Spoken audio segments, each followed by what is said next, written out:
may kanto na to sa harap natin, kasama to sa mga madidemolish. Ito sa kaliwa, yan, tapos ito yung dalawa dito. So magpahanggang ngayon mga kababayan, ganito pa rin, no? Hindi pa siya totally na gigiba. Itong hilera sa kanan mga kababayan, wala na mga bubong yung iba dito. Ito, wala na, nag-pull out na rin dito. Ito, wala nang laman loob. So marami na yung kabayan dito sa kanan, wala nang bubong. Tapos ito wala na rin. Tapos diretso yan hanggang dun sa dulo. Sinimulan ko to, walang naniniwala sa paligid ko. Ano? Ayan, happy Tuesday morning mga kababayan. Nandito po tayo ngayon sa may Pandakan upang maghatid sa inyo ng panibagong update dito sa Section 2A ng Skyway Stage 3. So unahin po natin dito sa may mga bahay na dinidemolish, no? Yung right of way ng Section 2A. Ito yung railroad crossing. So yan yun, yung creek na yan sa kanan natin. So dito yung kabahayan na dinidemolish. Ayan, yung sa may kanto na to sa harap natin, kasama to sa mga madidemolish. Ito sa kaliwa, ayan, tapos ito yung dalawa dito. So magpahanggang ngayon mga kababayan, ganito pa rin, no? Hindi pa siya totally na gigiba. Ayan yung markings, oh. Binura. Ayan, yung markings niya. So dito tayo.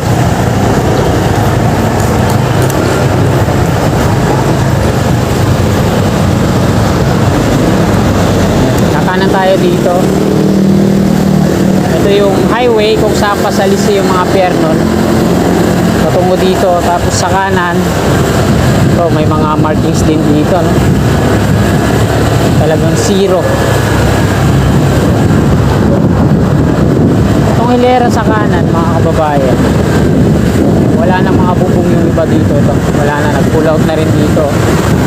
Ito, wala nang laman loob. So marami na yung kabayan dito sa kanan, wala nang bubong.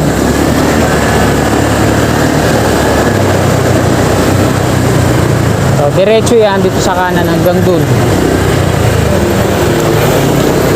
So dito na tayo liliko. Kaya naman yung sa NCR, ito yung nasa kanan natin. Ito, mga kabayan na yan. Right of way na Section 2A, Skyway Stage 3. Ayan, o. Wala na mga bubong, ano.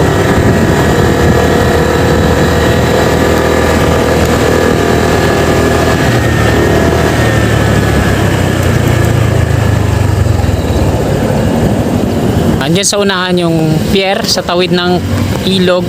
Dito yan yung diretso. Ayan yung mga kabahayan na yan. Wala nang bubong. Tapos ito wala na rin. Tapos diretso yan hanggang dun sa dulo. Ito yung mga madidemolish. Ito. Hanggang dun sa unahan.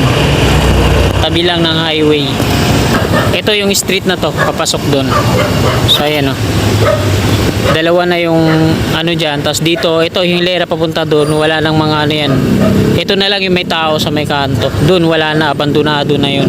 Ayan yung mga pier. Papansin natin sa taas na di pa konkreto. Gagawan muna ng beam yan dito sa baba bago nila ituloy hanggang doon sa tuktok. Ganon din dito. So ito na po yung latest na progress ngayon. Araw po ng Martes, ika-17 na po ng Hunyo taong 2025. Mula dyan sa kung saan i-connect, pabalik dito sa highway, diretso dito hanggang dun sa may tulay. Kabayan na yan. So kita naman natin na kung saan nadadaan to, no? Yung diretso niyan, ayan yung wala nang bubong, dalawa. Diyan sa may kanto, diretso yan, patungo dun. Sa gilid lang ng highway. So, yung right of way niya, no? So hindi na pala isipan sa atin yan kung saan talaga dadaan yan, kasi andyan na may sinyalis na ng mga didemolish. Bayad na siguro yan yung mga wala nang bubong dyan. So ayan mga kasikap, diretso tayo doon sa may Quirino Avenue. So, pakita ko po muna dito, no? Ayan, tingnan nyo yung rebar niya sa unang beam, pasalisin, no? So naunti-unti na siyang nakukumpleto, no? Yun, no? So dito sila nagpo-focus sa may pangalawang ano. Double decker kasi yan, dalawang column lang pero dalawang beam, double ano siya, double decker. Dito tayo mag-end ng ating video sa may Plaza Azul. Itong flyover na to, marami ding markings sa gilid. Kabilang to sa madidemolish at magiging viaduct din naman ng NCR. Kaya sa mga kasigap natin na patuloy na nagsusubaybay sa proyektong ito. Panibago na naman to na tinanggalan ng tubo. Ayan o. Meron pa yan dito nung nakaraan. Ito lang yung bakante nun. To dalawa yung bago. Ninakaw. Kalawak na no. Ayan. Ayun yung pinaglalagyan ng mga borak. Tinatanggal na ang long arm excavator. Tinatambak dito. So napakalawak na dyan o. Yan. So, dako na tayo dun sa unahan. So, sana mabago yung pananaw ng mga kababayan natin na nagnanakaw ng mga parts dito. Hindi nila siguro alam na ganun o nadadaig na ano, kahirapan. Ako, mahirap din naman ako pero ba't ako matutokso sa mga ganyan? Ayun, dami. Dun sa taas. Wala na mga steel railings.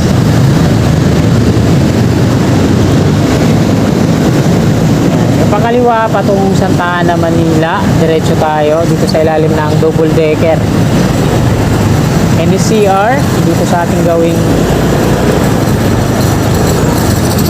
kaliwa.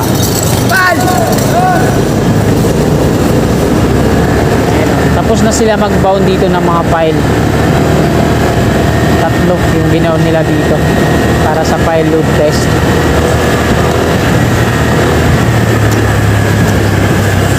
Nagtahan bridge link number 5.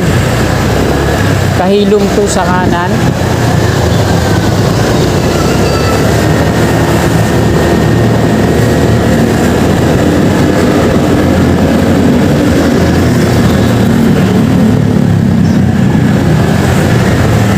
Yung flyover na yan sa kaliwa mga kababayan, kabilang yan sa madidemolish. Northbound kasi yan. Kanina yung pinestuhan natin, ayan yung southbound.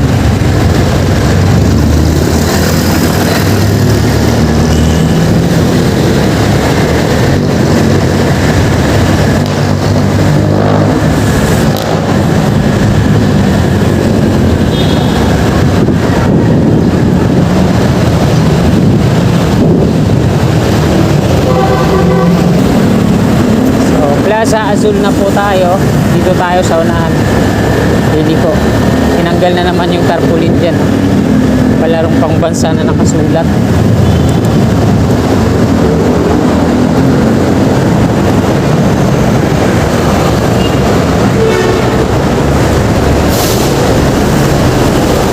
Dami ng mga nakaparking dito, no?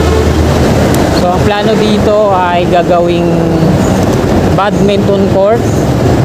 Yan, tapos basketball court, Zumba, futsal at iba-ibang activity na gagawin dito ng mga Manilenyo. Yan, napakalawak po yan dito. Tapos pagagandahin nila yung monumento ni Maria Paz Buazon. Ayusin nila to dito kaso ngayong wala na patapos na yung termino ni Madam Hani Lacuna sa katapusan. Tingnan natin kung itutuloy ni Yorme Iskong Moreno. So, nandito na po tayo sa southbound ng Quirino Avenue. Hanggang dito na lang po itong video na to. Maraming po salamat sa inyong walang sawang suporta. God bless po sa ating lahat.